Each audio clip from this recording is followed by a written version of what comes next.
নমস্কার, জয় মা। সকলকে স্বাগত জানাই। আপনারা এই যে ভিডিওটি দেখছেন, ভিডিওটি দেখার আগে আপনারা যদি নতুন হয়ে থাকেন তাহলে সাবস্ক্রাইব করে দেবেন এবং লাইক করে দেবেন। আচ্ছা, আজকের আলোচ্য বিষয় হচ্ছে আমাদের যে বাধা খণ্ডন, বিভিন্ন কাজকর্মের যে বাধা, ছোট ছোট কাজকর্ম কিন্তু বাধার জন্য কিন্তু কেটে যায়। আর আমাদের দেখুন কাজকর্ম, কর্মজীবনে কোনোটাই ছোট নয়, সবটাই বড়। সবটাই কিন্তু আমাদের জীবনের মধ্যে জড়িয়ে রয়েছে। তাহলে সব সমস্যা সমাধান করতে কিন্তু আমাদের সবার আগে হবেই। তাহলে কি করতে হবে সবার আগে? আমাদের যে মনের ইচ্ছাশক্তি, এটাকে বাড়াতে হবে।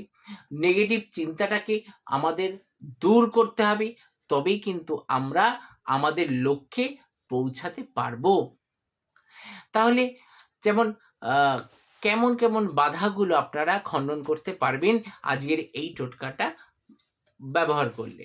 যেমন কর্মক্ষেত্রে বাধা, পড়াশোনায় বাধা, কিংবা কোনো ডিল করতে যাচ্ছেন কিছু, সেই কাজটা মাঝ রাস্তায় আপনাকে না হয়ে গেল, এবং কারোর সাথে কোনো কথা বলবেন, আপনার কোনো জায়গায় কোনো কাজকর্মের কথা আজকে ফাইনাল হতে যাচ্ছে, সেই ক্ষেত্রেও কিন্তু এটা হবে। এবং পারিবারিক কোনো অশান্তি হচ্ছে, সেখানে মিউচুয়ালের একটা ব্যবস্থা হয়েছে মিটিংয়ে, সেখানেও এই টোটকাটি করতে পারেন।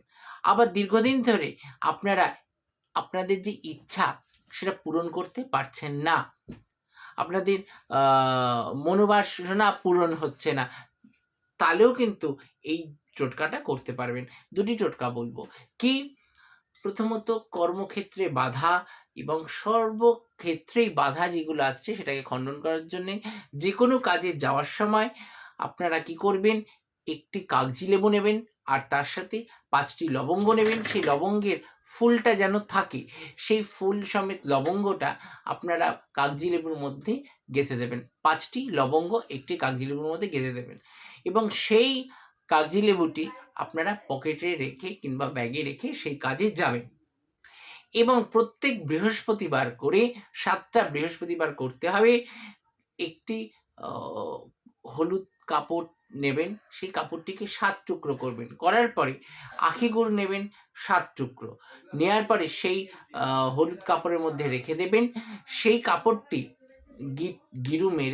গিট্টু মেরে সেই কাপড়টি রেল লাইনের মাঝখানে ফেলে দেবেন, তারপর দিয়ে যেন রেলগাড়িটা যায়।